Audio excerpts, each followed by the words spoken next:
பன்னீர் fried rice என்னமோ படம் அது பார்த்து ஓடிட்டுருக்கு. எல்லோ கலரில் இருக்கு போல இருக்கு.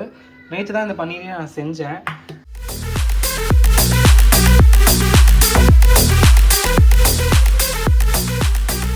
அரிசி இப்போ தான் வந்து வாஷ் பண்ணிகிட்ருக்கேன், பாஸ்மதி ரைஸு. ஸோ இதை வாஷ் பண்ணி இதை 2-3 வாட்டி வாஷ் பண்ணோம். சைமல்டேனியஸாக இதை இங்கே வாஷ் பண்ணிகிட்டு இருக்கும்போது இந்த இடத்துல வந்து நான் சுடு தண்ணி போட்டிருக்கேன். இது உள்ளே தான் வந்து வேக வைக்கணும். இது வரைக்கும் நானுமே வந்து ரைஸ் இந்த மாதிரி வேக வச்சதில்லை. எப்போவுமே ஈஸியாக ரைஸ் குக்கரில் வச்சுருவேன். இதுதான் ஃபர்ஸ்ட் டைம் வந்து நான் இதிலே வைக்க போகிறேன். பார்ப்போம் எப்படி வருதுன்னு. ஒரு நிமிஷம் பார்த்து ஆஃப் பண்ணிடுறேன். யா, ஸோ இதான் வந்து ஃபர்ஸ்ட் டைம் நான் வந்து சமைக்கணும். வீட்டில் வந்து யாருமே இல்லை. ஸோ இன்றைக்கி நானே தான் லஞ்ச் செஞ்சாகணும். யூஸ்வலாக வந்து ரைஸ் குக்கர் வச்சு ஏதாச்சும் ஈஸியாக ஒன்று செஞ்சிருவேன். ஆனால் வந்து இந்த ஒலை வச்சு சாப்பாடு வேக வச்சு தான் எதுவுமே சமைச்சதில்லை. ஸோ நான் இன்றைக்கி வந்து பன்னீர் ஃப்ரைட் ரைஸ் செய்யலான்னு சொல்லி யோசிச்சிருக்கேன். பன்னீர் ஃப்ரைட் ரைஸாக இல்லை பிரியாணியான்னு எது ஈஸியாக இருக்கோ அதான் செய்ய போகிறேன். இப்போதைக்கு ஐடியாவில் இருக்கிறது பன்னீர் ஃப்ரைட் ரைஸ் தான். ஸோ பன்னீரும் வந்து ரெடியாக இருக்குது. ரெடியாக ஆஸ் இன் பால் வச்சு நேற்று நான் தான் பன்னீரை செஞ்சேன், ஹோம்மேட் பன்னீர். ஸோ அதை வச்சு செய்ய போகிறேன். வாங்க பார்க்கலாம். Let's see how it is going to happen. எனக்கும் தெரியல, பார்ப்போம். ஹோம்மேடு பன்னீர், மேபி ஹோம்மேடுன்றனால எல்லோ கலரில் இருக்க போல இருக்குது. நேற்று தான் இந்த பன்னீரையும் நான் செஞ்சேன். நேற்று கொஞ்சோண்டு யூஸ் பண்ணேன், எனக்கு மிச்சம் இருக்குது. இதை வச்சு நம்ம வந்து ஃப்ரைட் ரைஸ் செய்ய போகிறோம். அரிசி இது உள்ள தண்ணி வெளியே தெளிக்காமல் போட்டிங்கன்னு எனக்கு தெரில. நான் ஒரு நிமிஷத்தில் வந்து ரொம்ப கஷ்டப்பட்டுட்டேன். இன்னொன்று ஆன் பண்ணி கொஞ்ச நேரம் தான் ஆகுது, அதுக்குள்ளே வந்து பொங்கல் மாதிரி பொங்குது. பொங்கல் அப்போல்லாம் பொங்குறதுக்கு லேட் ஆகும். ஆனால் இன்றைக்கி வந்து போட்டு ஒரு 2 செகண்ட்லாம் பொங்க ஆரம்பிச்சிருது. இது எவ்வளோ நேரம் வேக வைக்கணும்னு எனக்கு சுத்தமாக ஒரு ஐடியாவே இல்லை. பார்ப்போம். இந்த பக்கம் வந்து பன்னீர் ஃப்ரை பண்ணுறதுக்கா கடாய் போட்டிருக்கேன். இப்போ பன்னீரில் போய் மசாலாலாம் ஆட் பண்ணணும். பாருங்க, நான் சொன்னேன்ல உடனே பொங்கிருச்சு. ஓகே, ஸோ பன்னீரை வந்து கொஞ்சம் மசாலா போட்டு குட்டி குட்டியாக கட் பண்ணிவிட்டு மசாலாவில் போட்டு பரட்டிகிட்ருக்கேன். இதை வந்து ஃப்ரை பண்ணுறதுக்காக. இது முன்னாடி ஃப்ரை பண்ணி எடுத்து வச்சுட்டா ஃப்ரைட் ரைஸில் போடும்போது நல்லாயிருக்கும். வெறும் சிக்கன் மசாலா அண்ட் கொஞ்சம் கார்ன்ஃப்ளவர், உப்பு, அவ்வளோதான். வேறு எந்த மசாலாவுமே போடல இல்லை.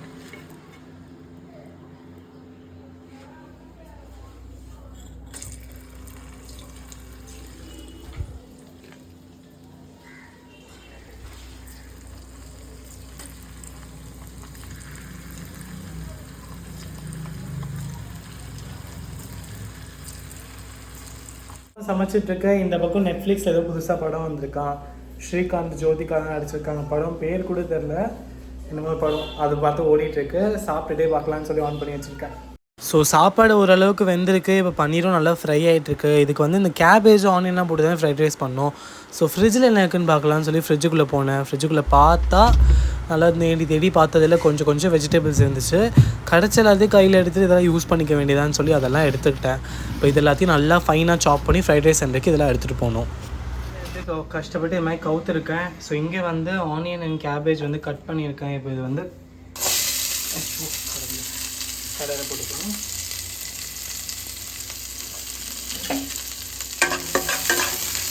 க்ரீன் சில்லி போடலான்னு யோசித்தேன்.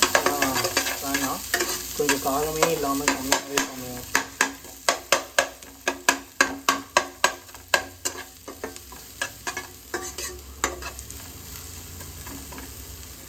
கேபேஜ் ஆட் பண்ணிக்கலாமா?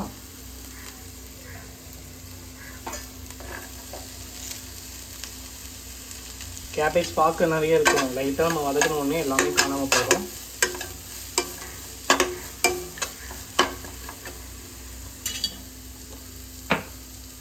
இதில் கொஞ்சமாக சால்ட், அப்புறம் என்ன போட்டுன்னு தெரில, வெயிட் பண்ணுங்கள். ஸோ இதில் லைட்டாக மிளகாத்தூள் மட்டும், குழம்பு மிளகாத்தூள் கொஞ்சோண்டு போட்டேன். அது என்ன மசாலா போட்டுன்னு தெரில. இப்போ இதில் வந்து பன்னீர் ஆட் பண்ணிடலாம்.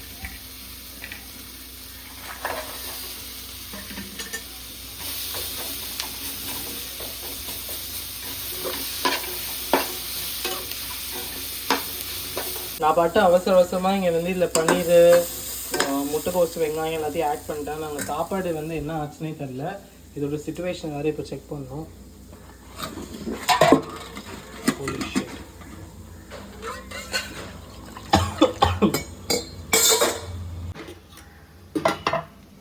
அவ்வளோதான் நினைக்கிறேன். சாப்பாடு வெத்திருக்கு.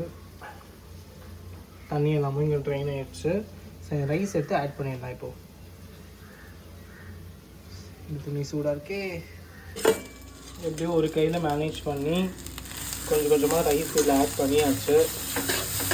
நல்லா கலர் விட்டுதான். கடைகளில் இப்படி தானே இருக்கும் ஃப்ரைட் ரைஸு. இந்த பெரிய ஹோட்டல்லாம் போனீங்கன்னா இந்த மாதிரி தான் அப்படியே வெள்ளையாக இருக்கும், எந்த மசாலா எதுவுமே இருக்காது.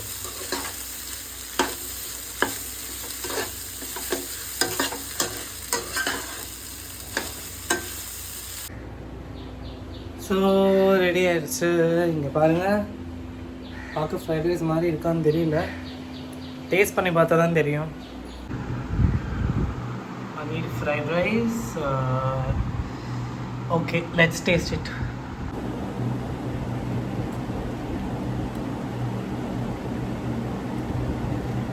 ஓகே, நல்லா இருக்கு. ஃப்ரைட் ரைஸ் மாதிரி இருக்குது, அவ்வளோதான். ரொம்ப டேஸ்டியாலாம் இல்லை, குட் ஃப்ரைட் ரைஸ். ஒரு வெஜிடேரியன் ரெஸ்டாரண்ட்டுக்கு போனால் என்ன மாதிரி ஃப்ரைட் ரைஸ் கிடைக்குமோ அந்த மாதிரி ஃப்ரைட் ரைஸ் இருக்குது. இந்த மாதிரி ட்ரை பண்ணி பாருங்க. இந்த ரெசிபி ரொம்ப மோசமாகவே அது நல்லா தான் இருக்குது. செஞ்சு சாப்பிட்லாம் தாராளமாக. ட்ரை பண்ணிட்டு எப்படி இருந்துச்சுன்னு கமெண்ட்டில் சொல்லுங்கள். பாய்.